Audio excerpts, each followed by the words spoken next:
നമസ്കാരം സുഹൃത്തുക്കളെ. എൻ്റെ മുടിയുടെ ഒരു വാക്ക് എനിക്ക് നല്ല കോമഡിയായിട്ട് തോന്നി. അച്ഛൻ മരിച്ചുപോയി 1947. നരേന്ദ്രമോദിയുടെ ഡേറ്റ് ഓഫ് ബർത്ത് 1950. ഫസ്റ്റ് അവൻ്റെ സ്വന്തം അച്ഛന് കണ്ടുപിടിക്കട്ടെ. ആ കോമഡി അല്ലേ? 3 വർഷം അമ്മ പ്രഗ്നൻ്റ് ഉണ്ടാവില്ലല്ലോ. കറക്റ്റ് അല്ലേ? ഞാൻ പറഞ്ഞു നിങ്ങൾ ശ്രദ്ധിക്കൂ. 3 വർഷം മുന്നേ അച്ഛൻ മരിച്ചു പോയിട്ട് ജാൻമണി എന്നു പേരുള്ള ഒരു വനിതയാണിവർ. വനിത സ്ത്രീ എന്നൊക്കെ പറയാൻ പറ്റുമെന്നറിയില്ല. ട്രാൻസ്ജെൻഡർ വുമണാണ്. അവരുടെ പ്രൊഫഷൻ എന്നത് മേക്കപ്പ് ആർട്ടിസ്റ്റാണ്. അവരെന്താണ് പറഞ്ഞതെന്ന് ലളിതമായിട്ട് പറഞ്ഞാൽ നരേന്ദ്രമോദിയുടെ അമ്മയെ അപമാനിക്കുകയാണ് ചെയ്തത്. അവർ പറഞ്ഞു വെച്ചത് എന്താണെന്ന് ചോദിച്ചു കഴിഞ്ഞാൽ 1947 നരേന്ദ്രമോദിയുടെ അച്ഛൻ മരിക്കുന്നു. 3 വർഷം കഴിഞ്ഞ് 1950 നരേന്ദ്രമോദി ജനിച്ചതെന്നാണ്. അപ്പോൾ അതിലും കൂടിയ രീതിയിൽ ഒരു സ്ത്രീയെ അപമാനിക്കാനില്ല. നരേന്ദ്രമോദിയുടെ അമ്മയാണ് അപമാനിച്ചത്. സത്യം എന്താണ്? ഇന്ന് ഈ ഇന്ത്യയിൽ അല്ലെങ്കിൽ ലോകത്ത് ആർക്കാണെങ്കിലും ഒരു വിവരം അറിയാൻ എളുപ്പമാണ്. നരേന്ദ്രമോദിയുടെ അച്ഛൻ, ഇന്ത്യൻ പ്രധാനമന്ത്രിയുടെ അച്ഛൻ എപ്പോഴാണ് മരിച്ചതെന്ന് നെറ്റിൽ നോക്കിയാൽ നമുക്ക് കിട്ടുന്ന ഉത്തരം 1989 അതായത് മോദി ജനിച്ചു കഴിഞ്ഞ് പിന്നെയും 39 വർഷം കഴിഞ്ഞ്. ആ സത്യത്തിനെയാണ് ഈ സ്ത്രീ, അതോ പുരുഷനോ എനിക്കറിയില്ല, ട്രാൻസ്ജെൻഡർ എന്നൊരു വിഭാഗത്തിനെ മനുഷ്യരുടെ കൂട്ടത്തിൽ കൂട്ടാൻ തുടങ്ങിയിട്ട് തന്നെ കുറച്ച് കാലമേ ആയിട്ടുള്ളൂ. അതിനു മുമ്പ് എങ്ങനെയാണ് സമൂഹം ഇവരെ കണ്ടുകൊണ്ടിരുന്നത് എന്നറിയാമല്ലോ. അതൊക്കെ പോട്ടെ, ഇതൊന്നും നമ്മുടെ വിഷയമല്ല. അവർ ഇപ്പോൾ ജാൻമണി എന്ന സ്ത്രീയാണ്. അവർ പറഞ്ഞു വെച്ചത് നോക്കുക.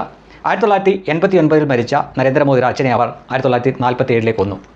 അതിനുശേഷം പിതാവില്ലാതെ ജനിച്ചതാണോ നരേന്ദ്രമോദി എന്നാണ് അവർ പറഞ്ഞു വെച്ചത്. അതായത് മരിച്ചുപോയ നരേന്ദ്രമോദിയുടെ മാതാവിനെ അപമാനിക്കുകയാണ്. അപ്പോൾ ഇതിനെയൊക്കെ ശിക്ഷിക്കാൻ ഇന്ത്യയിലെ നിയമം മതിയാവുമോ എന്ന് ചോദിക്കുന്ന ഒരുപാട് ആൾക്കാരുണ്ട്. നിയമ വഴിയിലൂടെയല്ല ഇതൊക്കെ നേരിടേണ്ടത് എന്ന് ചോദിക്കുന്നവരുണ്ട്. എന്നിട്ടും ഇതുപോലുള്ളവർ ഇങ്ങനെ പറയുന്നത് എന്തുകൊണ്ടാണെന്ന് അറിയാമോ? താൻ ആരാണ് എന്നവർക്കറിയാം. ഒരു പുരുഷൻ സ്ത്രീയായ വ്യക്തിയാണ്. അങ്ങനെ ഒരാളെ പൊതുജനം സാമാന്യബോധമുള്ള ഒരു കൈവെക്കില്ല എന്നൊരു തോന്നലിൽ, വിശ്വാസത്തിലാണ് ഈ പറയുന്ന പിതൃശൂന്യത മുഴുവൻ. ഇനി ഞാൻ പറയാൻ വന്നൊരു കാര്യം കൂടെ ഉണ്ട്. ഈ വ്യക്തി ആരുടെ മേക്കപ്പ് ആർട്ടിസ്റ്റാണ് എന്നറിയാമോ? അതെ, രഞ്ജിനി ഹരിദാസിൻ്റെ. ഈ വ്യക്തിയുമായിട്ടാണ് രഞ്ജിനി ഹരിദാസ് ഡൽഹിയിൽ പോയി പാറ്റ സമരത്തിന് പിന്തുണ കൊടുത്തത്. രഞ്ജിനി ഹരിദാസ് എന്ന പാറ്റ സമരത്തിൻ്റെ സപ്പോർട്ടറായി, സീസണൽ സപ്പോർട്ടറായി മാറിയ ആ വ്യക്തിയുടെ മേക്കപ്പ് ആർട്ടിസ്റ്റാണ് ഈ പറഞ്ഞ ജാൻമണി എന്ന ട്രാൻസ് വുമൺ. അപ്പോൾ ഇവരുടെ കൂടെയൊക്കെയാണ് സഹവാസം. അപ്പോൾ ഇവരുടെ കൂടെയൊക്കെ സഹവസിക്കുന്നവരിൽ നിന്ന് എന്ത് മാന്യതയാണ് നമ്മളൊക്കെ പ്രതീക്ഷിക്കേണ്ടത്? 1989 മരിച്ച നരേന്ദ്രമോദിയുടെ പിതാവിനെ അദ്ദേഹം മരിച്ചത് 1947 എന്ന് പറയുക.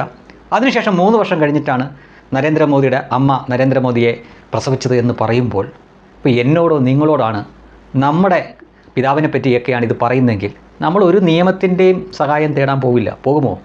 സ്പോട്ടിൽ പൊട്ടിക്കും. ആർക്കെങ്കിലും സംശയമുണ്ടോ? ഒരു സംശയം വേണ്ട. പക്ഷേ എന്നിട്ടും ഇതിങ്ങനെ ഒരു മൈക്കിന് മുന്നിൽ പറയാൻ ഇവർ മുതിരുന്നത് അവരെ ആരും ഒന്നും ചെയ്യില്ല എന്ന ധാരണയിലാണ്. പക്ഷേ അതേ വിഭാഗത്തിൽപ്പെട്ട ആളുകളും BJP സപ്പോർട്ടേഴ്സായിട്ടുള്ളവർ, മോദിയുടെ ആരാധകരായിട്ടുള്ളവർ ഉണ്ട്, മോദിയെ ഇഷ്ടപ്പെടുന്നവരുണ്ട് എന്ന ഓർമ്മ ഇവർക്കുണ്ടായാൽ നന്നായിരിക്കും. അവർക്ക് കൈവെക്കാമല്ലോ, അവർ കൈവെക്കുകയും ചെയ്യും. നമ്മൾ തൽക്കാലം ഗ്യാലറി ഇരുന്ന് കണ്ടാൽ മതി. ഇന്ത്യൻ ശിക്ഷാ നിയമത്തിന് ഇത്തരക്കാരെയൊക്കെ ശിക്ഷിക്കാനുള്ള വകുപ്പുണ്ടോ എന്ന് എനിക്കറിയില്ല. വകുപ്പുണ്ടായിട്ടും കാര്യമില്ല. പക്ഷേ ഇവരുടെയൊക്കെ മുന്നിൽ പോയി ഇത്തരം കാര്യങ്ങൾ ചോദിക്കുകയും ഇതൊക്കെ ജനങ്ങളെ അറിയിക്കുകയും ചെയ്യുന്ന മാധ്യമപ്രവർത്തകർ ഇതിനൊക്കെ കൂട്ടു നിൽക്കുകയാണ് എന്നുകൂടി പറയേണ്ടിയിരിക്കുന്നു. ഈ ഒരു ഉത്തരത്തിലേക്ക് ഇവരെ കൊണ്ട് ചോദ്യം ചോദിച്ച് അവർ എത്തിച്ചതല്ല എന്ന് ആർക്കെങ്കിലും പറയാൻ സാധിക്കുമോ? അപ്പോൾ ഇതിൻ്റെയൊക്കെ പിന്നിൽ വളരെ നിഗൂഢമായ ഒരുപാട് കൂടിയാലോചനകളും ഗൂഢാലോചനകളൊക്കെ ഉണ്ട്. ഏത് വിധേനയും നരേന്ദ്രമോദി എന്ന ഇന്ത്യൻ പ്രധാനമന്ത്രിയെ അപമാനിക്കുക എന്ന ലക്ഷ്യത്തോടെ തന്നെയായിരിക്കും ഇവരൊക്കെ നടക്കുക. നോക്കൂ, ഈ രാജ്യത്ത് ഫാസിസ്റ്റുകളാണ് ഭരിക്കുന്നത്, അവർ വലിയ ഭീകരവാദികളാണ് എന്ന് പറയുകയും ചെയ്യുമ്പോൾ, എന്നാൽ അവർക്കെതിരെ യാതൊരു ഭയവുമില്ലാതെ ഇത്തരം അവാസ്തവമായിട്ടുള്ള കാര്യങ്ങൾ പടച്ചുവിടുന്നതും കൂടെ കാണുമ്പോൾ യഥാർത്ഥത്തിൽ ആരാണ് ഫാസിസം നടത്തുന്നത് എന്ന് സാമാന്യ ജനങ്ങൾ ചിന്തിക്കണം.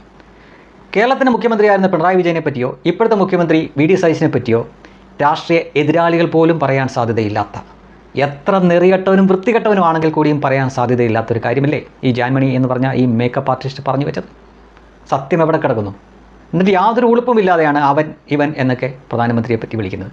തന്നെ ആരും ഒന്നും ചെയ്യില്ല, തൻ്റെ ജെൻഡർ ഇങ്ങനെ ആയതിനാൽ ആരും കൈവെക്കില്ല എന്ന ധാരണയായിരിക്കും. ആ ധാരണയൊക്കെ മാറാൻ വലിയ സമയമൊന്നുമില്ല എന്ന് ഒരുപക്ഷെ അവർക്ക് വളരെ പെട്ടെന്ന് തന്നെ മനസ്സിലായേക്കാം. കേസെടുക്കേണ്ടവർക്ക് കേസെടുക്കാം, കേസ് കൊടുക്കേണ്ടവർക്ക് കേസ് കൊടുക്കാം.